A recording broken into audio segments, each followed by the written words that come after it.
একটা আমল ইচ্ছা করলে আপনারা সবাই করতে পারবেন, করলে সওয়াব আছে, না করলে কোনো কি নাই, গুনাহ হবে না। ফরজ ওয়াজিব না, মুস্তাহাব। মুস্তাহাব মানে কি? বেটার, উত্তম। এই আরাফার মাঠে, এই পবিত্র মাঠে, পবিত্র দিনে, পবিত্র সময়ে, পবিত্র সময় কোনটা? জোহর থেকে সূর্যাস্ত পর্যন্ত। এই ঐতিহাসিক পবিত্র মাঠে, পবিত্র দিনে, পবিত্র দিনে বললাম, ওই দিনেই ১,৫০০ বছর পূর্বে আরাফার মাঠের মাঝখানে একটা ছোট্ট পাহাড়ের টিলা আছে, এটাকে জাবালে রহমত বলে, রহমতের পাহাড়। এই পাহাড়ের পাদদেশে নবীজি সাল্লাল্লাহু আলাইহি ওয়াসাল্লাম ওকুফ করছিলেন, আর এখানে কোরআন শরীফের সর্বশেষ আয়াত নাযিল হয়। এই জন্য পবিত্র মাঠ এটা। কোরআন শরীফ সমাপ্ত হয় এই মাঠে, এই দিনে, হজের দিনে, ৯ জিলহজ। তো একটা আমল যদি কেউ করতে পারেন, আমলটা বলে দিই, কুল হুয়াল্লাহু সূরা ১০০ বার, এটা সবাই পারবেন।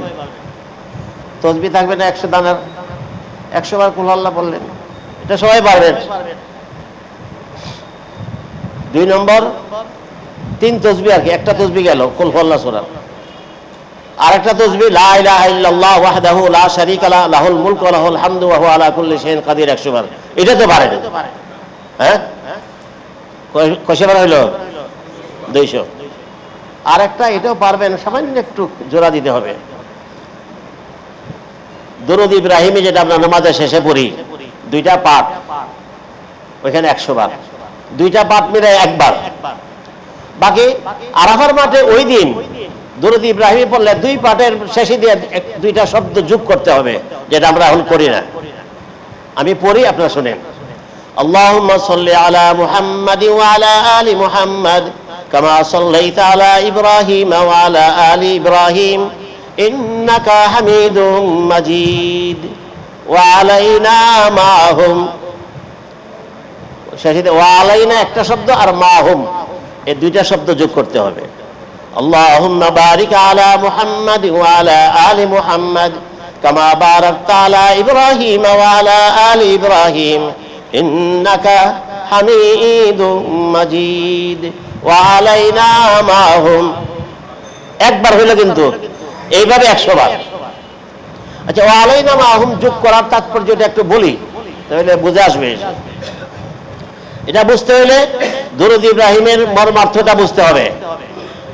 ৫০-৬০ বছর ধরে নামাজ পড়ি, আর প্রত্যেক নামাজের শেষে দুরূদ ইব্রাহিম পড়ি, সুন্নত পড়তে হয়, কিন্তু আমরা এটার অর্থটা, মর্মটা জানার কেউ আগ্রহ নাই, চেষ্টা করি না। একজন হুজুরের কাছে, ইমাম সাহেবের কাছে গিয়া এই দুরূদের মর্মার্থটা আমাকে বলেন, আমরা করি না। এটা পড়তে হয়, পড়ি, গতানুগতিক পড়া।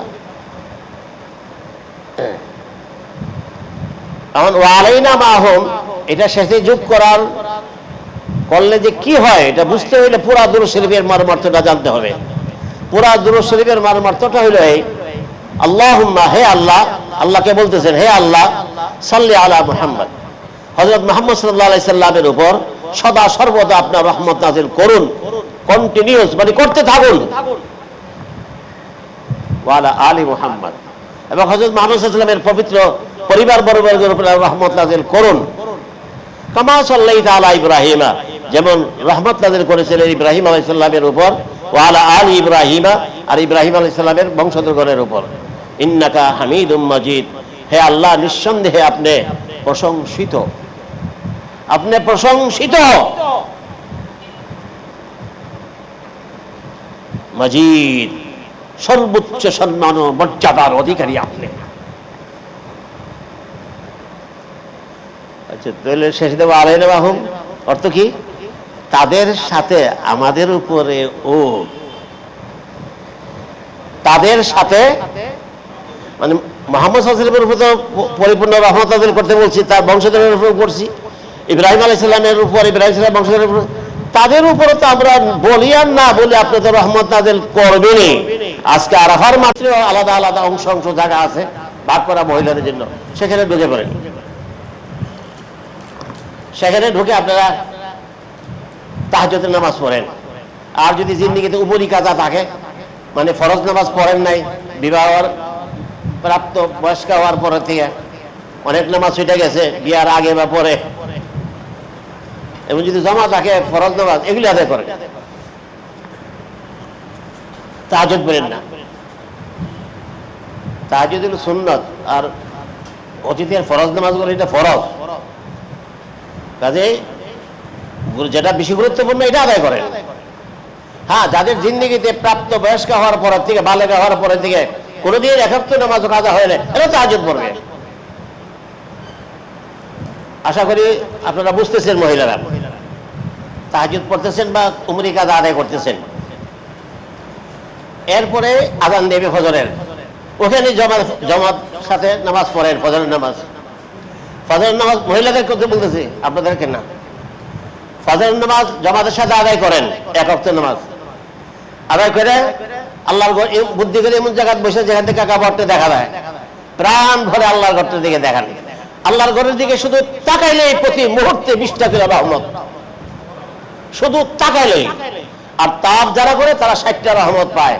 আর যারা নামাজ পড়ে কাবা ঘরের সামনে তারা কটা? 40।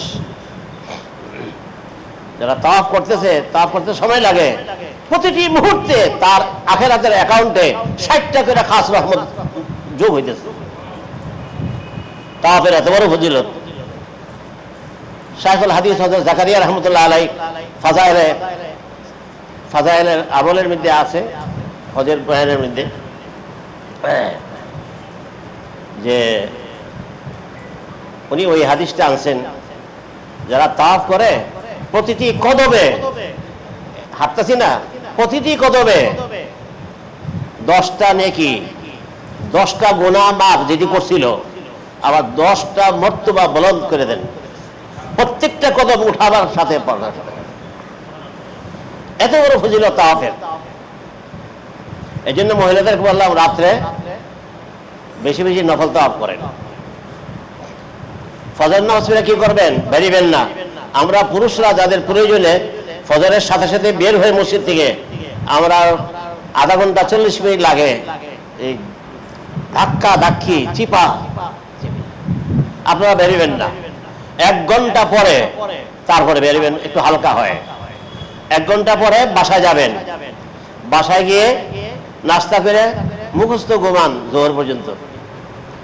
জোহরের সময় সব পুরুষরা চলে আসবে। হাম্মাম গুলা, ওয়াশরুম গুলা আপনাদের বাসায় বলতে হয়, হাম্মাম আরবিতেও সবাই মুখস্থ করাইতে পারি নাই, খালি থাকে। আপনার কাপড় চোপড় ধন সবকিছু, পুরুষরা নাই, সব তো মুছে দিয়ে চলে গেছে। এরপরে জোহর নামাজ পড়েন, জোহর নামাজ পড়া খাওয়া খাইয়া আবার ঘুমান। এখন আবার ঘুমাবো কেন? আগামী রাত্রের জন্য। আর সকালে যে রাস্তা করে ঘুমাইছেন, এটা গত রাত্রে যাও কাজা, কিছু তাজা কিছু কাজা। এইভাবে প্রত্যেক দিন আপনারা এশার পরে চলে যাবেন। এশার পরে সাথে সাথে এশারের পরে সাথে সাথে মসজিদ থেকে যারা বেরিয়েছে তাদের বেরিয়েতে মিছিলগুলা 1 ঘন্টা সময় লাগে, 1.5 ঘন্টা সময় লাগে। 11টার পরে আপনারা যাবেন, ইয়া তো আল্লাহর ঘর দেখা হইল, তাওয়াফ হইল, মজা আর মজা। আর কি বলবো, এই মহিলাদের জন্য এই বিশেষ প্রেসক্রিপশন দিয়ে দিলাম, ব্যবস্থাপত্র দিয়ে দিলাম।